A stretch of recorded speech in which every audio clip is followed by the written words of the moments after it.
విరూపాక్ష కోపంతో తన పిడికిళ్ళు బిగించాడు. అతని మెడపై నరాలు ఉబ్బాయి. కానీ ఏం చేయలేని పరిస్థితి. చివరకు హీరా వైపు తిరిగి పళ్ళను బిగిస్తూ సారీ అని మెల్లగా చెప్పాడు. హీరా అతని వైపు ఒక నిమిషం నిశ్శబ్దంగా చూసింది. ఏమీ మాట్లాడకుండా పక్కకు వెళ్ళి తన సీట్లో కూర్చుంది. టెండర్ ప్రక్రియ మళ్ళీ కొనసాగింది. ఒక్కొక్క కంపెనీ తన ప్రాజెక్టులను ఎక్స్ప్లెయిన్ చేస్తూ ఉన్నారు. చివరకు రిజల్ట్ అనౌన్స్ చేసే టైం వచ్చింది. అందరూ ఉత్కంఠగా ఎదురు చూస్తున్నారు. వేదికపై ఉన్న యాంకర్ ఫలితాన్ని ప్రకటించాడు. And the tender goes to అక్కడున్న ప్రతి ఒక్కరూ ఆసక్తిగా వింటున్నారు. RK industries. అంతే. అందరి చెప్పులు మళ్ళాయి. రుద్ర ప్రశాంతంగా కూర్చుని ఉన్నాడు. హీరా ముఖంలో ఆనందం మెరిసింది. కానీ విరూపాక్ష మాత్రం కోపంతో రగిలిపోయాడు. తన చేతిలో ఉన్న పెన్నుని గట్టిగా పట్టుకున్నాడు. అతని ప్లాన్ మొత్తం విఫలమైంది. హీరాను ఇరికించాలనుకున్నవాడు తానే అందరి ముందు అవమానానికి గురయ్యాడు. అయినా అతని కళ్ళలో మాత్రం ఓటమి లేదు. టెండర్ ఓడిపోయినప్పటి నుంచి విరూపాక్షలో కోపం చల్లారడం లేదు. హీరా వెనుక ఉన్న వ్యక్తిని బయటకు తీసుకురావాలని వేసిన ప్లాన్ మొత్తం తన మీదకే తిరిగొచ్చిందని అతనికి ఇప్పుడు అర్థమైంది. ఏదో ఒకటి చేయాలి, లేదంటే ఈ కోపం చల్లారదు అని మనసులో అనుకుంటూ ఉండగా అతని చూపు హీరాపై పడింది. హీరా మాత్రం వందనతో మాట్లాడుతూ చిన్నగా నవ్వుతోంది. ఆమె అలా సంతోషంగా ఉండడం విరూపాక్షకు మరింత చిరాకుగా అనిపించింది. దీన్ని ఏదో ఒకటి చేయాలి అని పళ్ళను బిగించాడు. అప్పుడే రుద్రవీర్ అతని దగ్గరకు వచ్చాడు. హలో విరూపాక్ష గారు అని చేయి అందించాడు. విరూపాక్ష తన కోపాన్ని వెంటనే దాచుకుని చిన్నగా నవ్వుతూ అతనితో షేక్ హ్యాండ్ చేశాడు. హలో రుద్రవీర్ గారు. వెంటనే రుద్రవీర్, మీ కంపెనీ గురించి చాలా విన్నాను. ఒకప్పుడు మీ కంపెనీకి ఇండస్ట్రీలో చాలా మంచి పేరు ఉండేది. నిజం చెప్పాలంటే మీ కంపెనీ అంటే నాకు కూడా చాలా రెస్పెక్ట్ అని రుద్రవీర్ అన్నాడు. విరూపాక్ష చిన్నగా నవ్వాడు. Thank you. ఒక విషయం చెప్పాలనుకుంటున్నాను. మీరు ఇఫ్ యూ డోంట్ మైండ్ మీ కంపెనీతో కొలాబరేట్ అవ్వాలని అనుకుంటున్నాను. మనిద్దరం కలిసి పనిచేస్తే ఇండస్ట్రీలో మంచి పొజిషన్లో ఉండొచ్చు.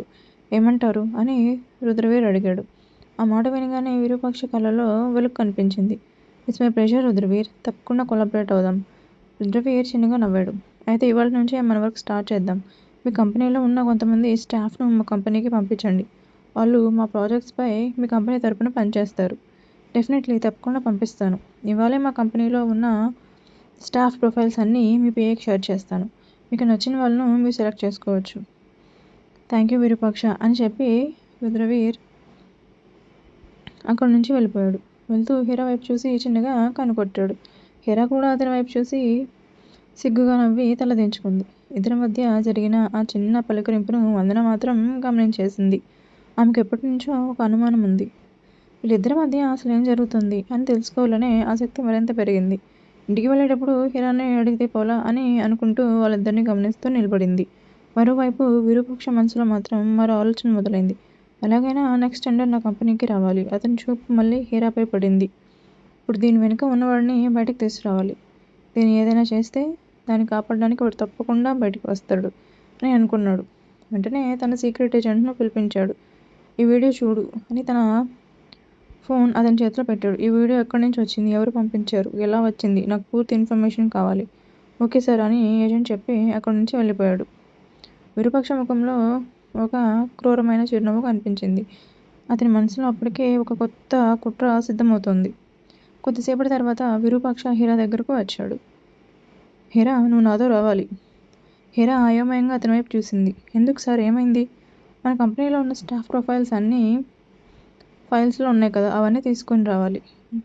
మా కొత్త కొలాబరేషన్ కోసం రుద్రవీర్ కంపెనీకి కొంతమంది స్టాఫ్ కావాలి. ఆ ఫైల్స్ అతని పిఏకి ఇవ్వాలి. ఆ మాట వినగానే హీరా మనసులో ఆనందం మొదలైంది. అంటే రుద్రవీర్ గారి కంపెనీకి వెళ్ళొచ్చా అని లోపల సంతోషించింది. ఓకే సార్ అని చెప్పి విరూపాక్ష వెంట వెళ్ళింది. విరూపాక్ష కారులోకి ఎక్కాడు. హీరా కూడా ఎక్కింది. కారు ఆఫీస్ వైపు వెళ్తుందని అనుకుంది. కానీ కొద్దిసేపటికే రూట్ మారిపోయింది. హీరా మాత్రం బయట ఏం జరుగుతుందో గమనించలేదు. ఆమె ఆలోచనలన్నీ రుద్రవీర్ చుట్టూనే తిరుగుతున్నాయి.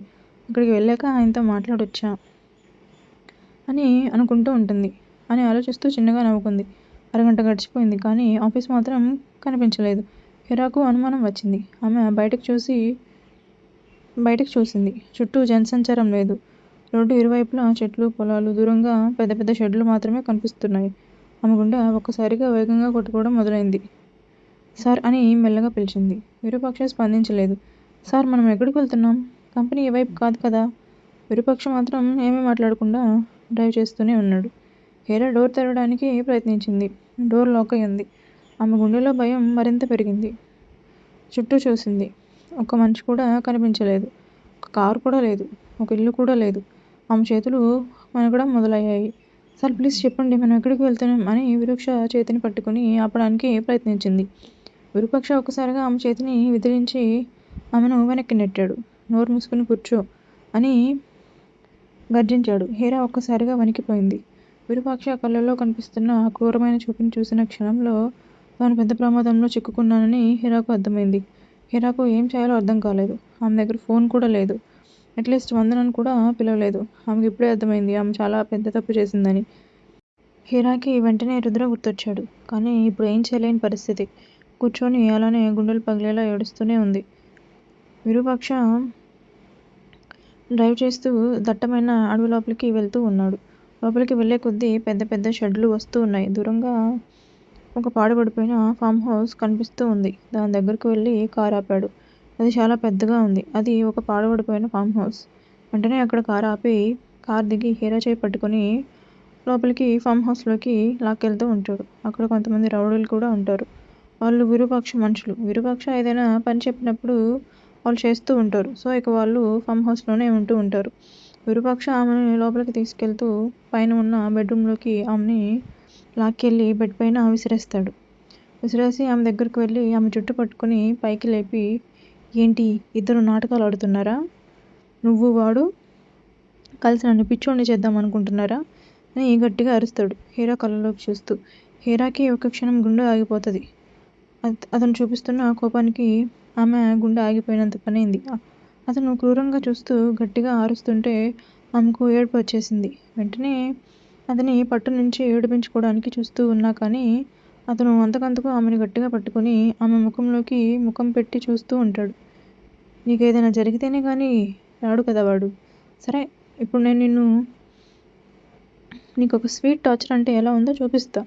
సో ఇవాళ నువ్వు ఇక్కడే ఉండాలి. నేను నీతోనే గడుపుతాను అన్నమాట. అప్పుడు వాడు వస్తాడా రాడా చూద్దాం అని సైడ్ స్మైల్ చేస్తూ హీరాతో అంటూ ఉంటాడు. హీరాకి పై ప్రాణాలు పైనే పోతూ ఉంటాయి. ప్లీజ్ నన్నేం చేయొద్దు సార్ అని అతన్ని వేడుకుంటూ ఉంటుంది. నో నో నో నో అతను రావాలంటే నేనేదో ఒకటి చేయాలి కదా అని అతని షర్ట్ బటన్స్ విప్పుతూ ఉంటాడు. విప్పి అతని షర్ట్ పక్కన పడేసి ఆమె దగ్గరికి వెళ్తూ ఉంటాడు. ఆమె కూడా ఆ బెడ్ పైన వెనక్కి జరుగుతూ ఉంటుంది. విరూపాక్ష ఆమె కాళ్ళను పట్టుకుని అతని దగ్గరకు లాక్కుని ఆమె నడుము చుట్టూ చేయి వేసి దగ్గరకు లాగుతాడు.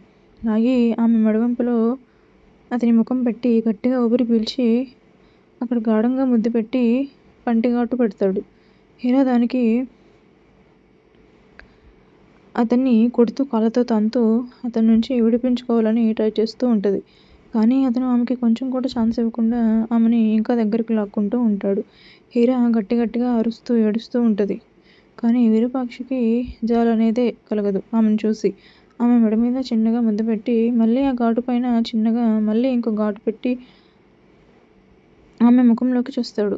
ఆమె నొప్పితో విలువలాడుతూ ఉంటుంది. కళ్ళలోంచి కన్నీళ్లు కారిపోతూ ఉంటాయి. విరూపాక్ష ఆమె కళ్ళల్లోకి క్రూరంగా చూస్తూ, సరే, నేను నిన్ను వదిలేయాలి అంతే కదా అని అంటాడు ప్రశాంతంగా ఆమె ముఖంలోకి చూస్తూ. ఆమె ఏదో అన్నట్టుగా ఏంటి అన్నట్టుగా అతని వైపు చూస్తుంది. సరే, నేను ఒకటి చెప్తాను, చేస్తావా? అప్పుడు నేను ఇక్కడి నుంచి వదిలేస్తాను అని అంటాడు విరూపాక్ష. ఆమె డౌట్గా అతని వైపు చూస్తుంది. ఏమీ లేదు, ఇప్పుడు నేను రేపు మీ ఇంటికి వచ్చి మన పెళ్లి ప్రపోజల్ గురించి మీ నాన్నకు చెప్తాను. నువ్వు దానికి ఓకే చెప్పాలంట, సరేనా అని అంటాడు. ఆమె అతని వంక చూస్తూ షాక్ కొట్టినట్టుగా పెద్ద కళ్ళు చేసుకొని అతని వైపే చూస్తూ అలానే ఉండిపోతుంది. విరూపాక్ష ఆమె దగ్గరికి వెళ్ళి ఆమె బుగ్గను తట్టి, హలో హీరా అని ఆమె కళ్ళ ముందే చిటికేస్తాడు. ఆమె తేరుకొని ఏడుస్తూ అతని వైపు చూస్తూ ఉంటుంది. సార్ ప్లీజ్ నాకు ఇష్టం లేదు, నేను చేసుకోలేను అని ఏడుస్తూ అతన్ని వేడుకుంటూ ఉంటుంది. అతను ఆమె దగ్గరకు వచ్చి చేతులు రెండు పట్టుకుని దగ్గరకు లాక్కొని నో నో నో నువ్వు నన్ను పెళ్లి చేసుకుంటేనే మీ అమ్మ మీ నాన్న అదే నీ లవర్ గాడు రుద్ర అంతా ప్రశాంతంగా ఉంటారు. నువ్వు నన్ను పెళ్లి చేసుకోనని చెప్పావే అనుకో మీ నాన్నతో నువ్వు ఇక్కడ నో చెప్పావంటే అక్కడ నీ రుద్ర తల తెగిపోయిద్ది. తర్వాత నీ ఫ్యామిలీ, తర్వాత నీకు దిక్కు ఎవరు ఉండరు, నీకు నేనే దిక్కు. అది కావాలా లేకపోతే ప్రశాంతంగా నన్ను పెళ్లి చేసుకున్నావు అనుకో నిన్ను మహారాణిలా చూసుకుంటాను అని అంటూ ఉంటాడు విరూపాక్ష క్రూరంగా నవ్వుతూ. హీరాకి విరూపాక్ష చెప్పిన మాటలు వినగానే ఆమె గుండె ఆగినంత పని అయింది. ఆమెకి ఏం చేయాలో అర్థం కావట్లేదు. ఇప్పుడు విరూపాక్ష ఆమె దగ్గరికి వచ్చి నీకు రెండు ఆప్షన్స్ ఉన్నాయి. ఒకటి నాతో పెళ్ళి, 2 ఇప్పుడు నువ్వు నాతో కలిసే ఉండాలి ఈ నైట్ వరకు అని క్రూరంగా నవ్వుతూ అంటాడు. హీరాకి ఏది చూస్ చేసుకున్నా ప్రమాదమే. అలా అని పెళ్లి చేసుకోలేదు లేదా అతనితో ఉండలేదు. ఎందుకంటే అతని మనసులో రుద్ర మాత్రమే ఉన్నాడు. రుద్ర తప్ప ఇంకెవరూ లేరు. కానీ ఇప్పుడు ఆమెకి ఏం చెప్పాలో అర్థం కావట్లేదు. త్వరగా క్విక్, నాకు ఎక్కువ టైం లేదు అని గట్టిగా అరుస్తాడు విరూపాక్ష. అతని అరుపుకి దడుచుకుని వెంటనే అతని వైపు చూస్తుంది. చెప్పు, దేనికి రెడీ? ఏదో ఒకటి చూస్ చేసుకోవాలి. లేదు అని ఇక్కడి నుంచి పారిపోవాలని చూసావనుకో ఒక్క ఫోన్ నొక్కానంటే చాలు అక్కడ మీ అమ్మ నాన్న పరిస్థితి అని క్రూరంగా నవ్వుతాడు. హీరాకి భయంతో పాటు ఏడుపు వస్తూ ఉంటుంది. ఇప్పుడు ఆమె ఏం చేయాలా అని ఆలోచిస్తూ ఉంటుంది. వెంటనే పెళ్లి చేసుకుంటాను అని అంటది హీరా తల దించుకుని. గుండె పగిలేలా ఏడుస్తుంది. విరూపాక్ష నమ్మలేనట్టుగా హీరా వైపు చూస్తూ ఆమె ముఖాన్ని చేతిలోకి తీసుకుని ఏమన్నావు హీరా, పెళ్లి చేసుకుంటావు నన్ను అని 2-3 సార్లు పిచ్చోళ్ళలాగా చెప్పింది చెప్తూ ఉంటాడు హీరాతో.